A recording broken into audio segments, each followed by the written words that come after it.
ড্রামার শুরুতেই আমাদের হিরোইন শাওমানকে দেখানো হয়। সে কোনো একটি ড্রামার জন্য অডিশন দিচ্ছিল, কারণ তার স্বপ্ন হচ্ছে অভিনেত্রী হওয়া। অডিশন শেষ করে শাওমান সেখান থেকে চলে যায়। তখন সেখানে আমাদের হিরো আজা আসে আর শাওমানের ছবি দেখে কিছু একটা চিন্তা করতে থাকে। এরপর শাওমানের কাছে তার ডাক্তারের মেসেজ আসে, তার ক্যান্সার হয়েছে। এটা শুনে দুঃখী হয়ে শাওমান ড্রিঙ্ক করতে থাকে। তখন সেখানে তাকে কল করে জানানো হয় যে সে প্রথম রাউন্ডের অডিশন ক্লিয়ার করে ফেলেছে। সে খুশি হতে চাইলেও খুশি হতে পারে না, কারণ যখন মাথার উপর মৃত্যুর ছায়া ঝুলছে তখন কোনো সুখবরই তাকে সত্যিকারের আনন্দ দিতে পারে না। তারপর একটি বাজে লোক তাকে বিরক্ত করতে থাকে আর সে পড়ে যেতে নিলে আজা তখন তাকে ধরে ফেলে।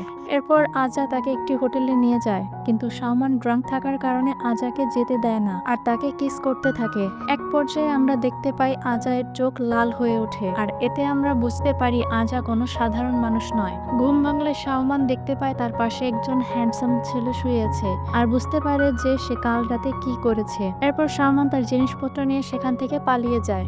শাওমান তখন তার ইউনিভার্সিটির লাইব্রেরিতে ছিল আর গত রাতের ঘটনাগুলো মনে করছিল। তখন সেখানে যা চলে আসে আর শাওমানের সাথে ফ্লার্ট করতে থাকে। শাওমান সেখান থেকে যেতে নিলেই তার নাম ধরে ডাকে। আজার হাতে তার আইডি কার্ড দেখে শাওমান সেটা নেওয়ার জন্য তার পেছন পেছন যায়, কিন্তু আজা হঠাৎ করেই উধাও হয়ে যায়। শাওমান কিছুক্ষণ খোঁজার পর হঠাৎ করেই আজা তার পেছনে এসে দাঁড়ায় আর তাকে দেয়ালের সাথে চেপে ধরে। এরপর যা তাকে বাঁচানোর জন্য প্রতিদান চায়। শাওমান তার হাতে টাকা দিয়ে নিজের আইডি কার্ড নিয়ে চলে যায়। এতে আজা পুরাই বোকা বনে যায় আর মুচকি মুচকি হাসে। এরপর শাওমানের কাছে তার সৎ বোন রানমাং আসে, ছাতা দিয়ে তার গাল কেটে দেয়, কারণ তার আগে শাওমান অ্যাক্ট্রেস হবে এটা সে কিছুতেই মানতে পারেনি। এরপর শাওমানকে মারতে যাবে তখন সেখানে যা চলে আসে। শাওমানকে একটি সুন্দর জায়গায় নিয়ে যায়, শাওমানের ক্ষত সারিয়ে দেয় আর তাকে বলতে থাকে, আমি পৃথিবীর বাইরের ভিন্ন একটি গ্রহ থেকে এসেছি আর আমার বয়স 125 বছর। কিন্তু শাওমান প্রথমে তো বিশ্বাস করে না, কিন্তু আজায়ের কর্মকাণ্ডে তার মনে হতে থাকে হয়তো সে সত্যি বলছে আর চিন্তা করতে থাকে যেহেতু সে পৃথিবীর বাইরে থেকে এসেছে হয়তো সে তার অসুখ সারিয়ে দিতে পারে। তখন আজা বলে যে আমি জানি তোমার কাছে মাত্র 3 মাস সময় আছে আর এই 3 মাস যথেষ্ট তোমাকে আমার প্রেমে পড়ানোর জন্য। এরপর আজা শাওমানকে অজ্ঞান করে একটি সিক্রেট রুমে নিয়ে যায় আর নিজের ব্লাড দিয়ে শাওমানকে সুস্থ করার চেষ্টা করে। তখন সেখানে লাংশাও আসে আর তাকে বলে, তুমি নিশ্চয়ই ওকে খুব ভালোবাসো, তাই নিজের জীবনের পরোয়া করছো না। এরপর সে আজাকে সতর্ক করে বলে, তুমি যা করছো এটা আমাদের প্রজাতির নিয়মের বিরুদ্ধে আর তখন তোমাকে শাস্তি থেকে কেউ বাঁচাতে পারবে না। এরপর আমরা দেখতে পাই শাওমানের হাত জ্বলে ওঠে আর সিন এখানেই কাট হয়ে যায়। তারপর শাওমানের ঘুম ভাঙলে সে উঠে দেখে তার গায়ে কোনো জামা কাপড় নেই আর এটা দেখে সে চিৎকার করে ওঠে। সে তার হাতে একটি ব্রেসলেট দেখতে পায়, সেটা খুলতে নিলে আজা বলে, এটাই তোমার জীবন বাঁচানোর একমাত্র উপায়, এটা কখনো খুলবে না। আর যেই সামনের দিকে এগোতে যাবে সে হোঁচট খেয়ে শাওমানের উপর পড়ে যায়। এতে শাওমান আবারও চিৎকার করে ওঠে। এরপর সে আজাকে মোবাইলের ক্যামেরা দিয়ে দেখতে থাকে, কিন্তু আজা এটা দেখতে পেয়ে তাকে টিজ করতে থাকে আর তার পোশাক খুলে শাওমানের কাছে এসে দাঁড়ায়। এতে শাওমান বেচারি লজ্জায় সেখান থেকে এক দৌড়ে পালিয়ে যায়।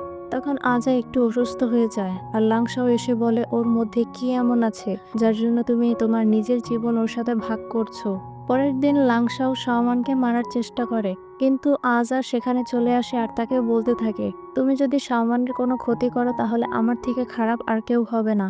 যদিও শাওমান এসবের কিছুই দেখতে পায় না। এরপর রানমাং শাওমানকে কিডন্যাপ করিয়ে নেয়। শাওমানের ব্রেসলেটটি বেজে উঠতেই আজা বুঝতে পারে শাওমান কোনো বিপদে আছে। তখন আজা সেই কিডন্যাপারদেরকে মেরে শাওমানকে বাঁচিয়ে নেয় আর কিডন্যাপাররা তখন পেছন থেকে তাদের ছবি তুলে রানমাংকে পাঠিয়ে দেয় আর বলে সে একজন মনস্টার।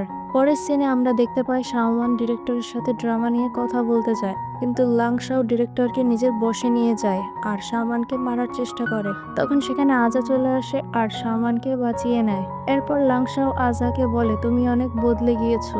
এরপর আমাদেরকে একটি ফ্ল্যাশব্যাক দেখানো হয়, যখন আজা আহত হয়ে রাস্তার কিনারে পড়েছিল তখন শাওমান তাকে সাহায্য করেছিল। রানমাং ডিরেক্টরকে অনেক টাকা দিয়ে অ্যাক্ট্রেসের রোলটি নিয়ে নেয়। শাওমানের কাছে মেসেজ আসে যে তাকে অ্যাক্ট্রেস হিসেবে সিলেক্ট করে নেওয়া হয়েছে। পরদিন সে স্টুডিওতে গেলে দেখতে পায় সেখানে রানমাং অ্যাক্ট্রেস হিসেবে কাজ করছে। ডিরেক্টর শাওমানকে ইগনোর করে বলে, আমি তো তোমাকে এখানে আসতে বলিনি, আর সেখান থেকে তাড়িয়ে দেয়, কারণ ডিরেক্টরকে নেশা করানোর পর রানমাং মেসেজটি দিয়েছিল শুধুমাত্র তাকে অপমান করার জন্য। এরপর শাওমান দুঃখী হয়ে ড্রিঙ্ক করতে থাকে। আর বলতে থাকে মারা যাওয়ার আগে সে অ্যাক্ট্রেস হতে চায়। তখন সেখানে আজা এসে তার হাত থেকে ড্রিঙ্ক নিয়ে খেয়ে ফেলে আর তাকে কিস করে বলে, আমি তোমার সব ইচ্ছে পূরণ করব। পরের দিন আজা লাংশাওয়ের কাছে গিয়ে বলে শাওমানকে অ্যাক্ট্রেস হিসেবে কাজে নেওয়ার জন্য, কিন্তু লাংশাও রানমাংয়ের সাথে হাত মেলায় শাওমানকে রাস্তা থেকে সরানোর জন্য। এরপর শাওমানকে ডিরেক্টর ফোন দিয়ে বলে সে অ্যাক্ট্রেস হিসেবে জয়েন করতে পারে। শাওমানের ইন্টারভিউতে রানমাং এসে শাওমানের নামে খারাপ খারাপ কথা বলতে থাকে। সে মিডিয়ার সামনে বলে শাওমান বসের সাথে রাত কাটিয়ে অ্যাক্ট্রেসের রোলটা পেয়েছে। তখন রিপোর্টাররা শাওমানকে ঘিরে ধরে আর প্রশ্ন করতে থাকে। এরপর আজা সবার সামনে শাওমানকে প্রপোজ করে আর তাকে নিজের ফিয়ান্সে হিসেবে পরিচয় করিয়ে দেয়, যা লাংশাওয়ের মোটেও ভালো লাগেনি। তখন রিপোর্টাররা রানমাংকে ঘিরে ধরে। এরপর আজা শাওমানকে বলে, যদি তুমি কখনো বিপদে পড়ো তাহলে এই ব্রেসলেটটি বাঁচাবে আর আমি সাথে সাথে তোমার কাছে চলে আসব। তখন তারা একে অপরের সঙ্গে কিছু সুন্দর মুহূর্ত উপভোগ করে। লাংশাও ড্রামা থেকে কুইট করে কারণ সে দেখতে চায় আজা শাওমানের জন্য কি কি করতে পারে। এতে আজা শাওমানকে বলে, তুমি কোনো চিন্তা করো না, আমি সব সামলে নেব।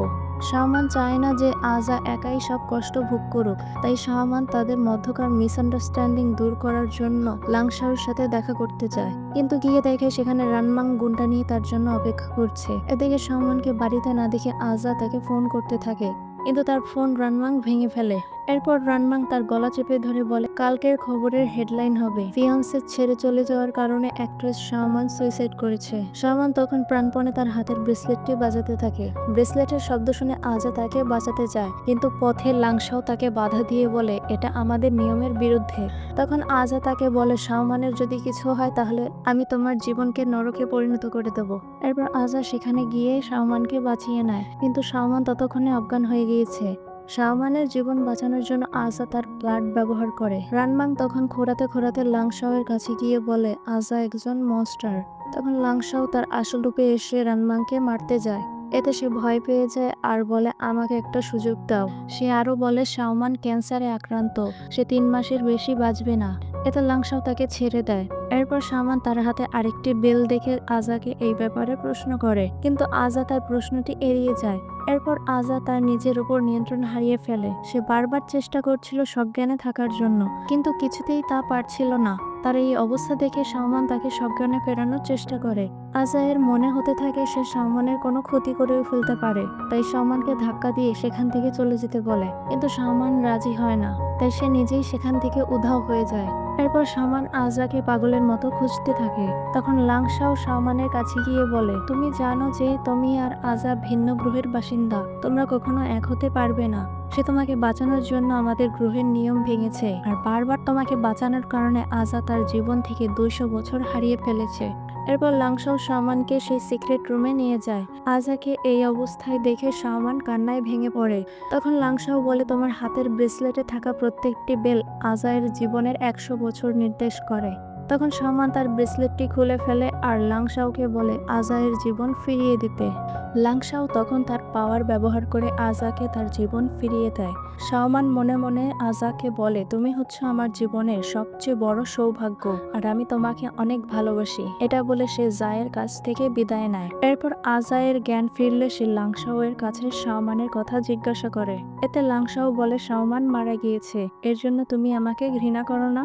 তখন আজা বলে, এর জন্য আমি তোমাকে কোনো দোষ দেব না, আমরা তো বন্ধু, তাই না? এতে লাংশাও খুশি হয়ে আজাকে ঘুরতে নিয়ে যাওয়ার জন্য টিকিট বুক করতে থাকে। তখন আজা তাকে অজ্ঞান করে শাওমানকে খুঁজতে বেরিয়ে পড়ে, কারণ সে জানে যে লাংশাও তাকে মিথ্যা বলছে। এদিকে শাওমান আজাকে অনেক বেশি মিস করছিল। তখন রানমাং শাওমানকে কিডন্যাপ করে নেয়। শাওমান তার হাত নাড়াতে থাকে, কিন্তু সে বুঝতে পারে তার হাতে ব্রেসলেটটি নেই আর সে হতাশ হয়ে যায়। রানমাং তখন লাইভে শাওমানকে বদনাম করতে চায় আর দোষটা আজা ও লাংশাও এর উপর চাপাতে চায়। তখন সেখানে লাংশাও চলে আসে আর শাওমানকে বাঁচিয়ে নেয়।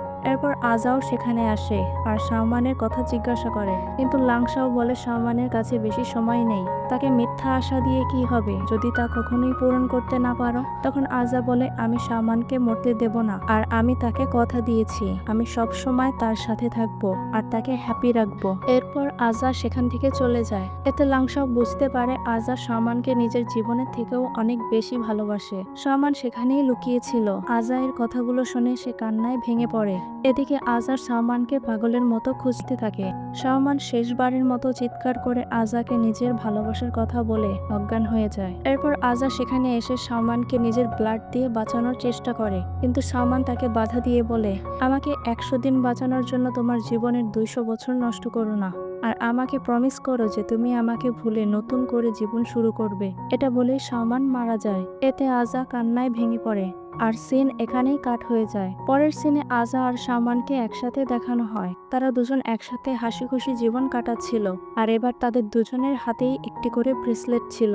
এতে আমরা বুঝতে পারি আজা তার নিজের জীবন শাওমানের সাথে ভাগ করে নিয়েছে, কারণ ভালোবাসা শুধু পাওয়া নয়, ত্যাগ করাকেও বোঝায়। এদিকে লাংশাও হঠাৎ করেই উধাও হয়ে যায়, আর আজায়ের হাতের ব্রেসলেট দেখে আমরা ধারণা করতে পারি হয়তো লাংশাও তার জীবন আজায়ের সাথে ভাগ করে নিয়েছে।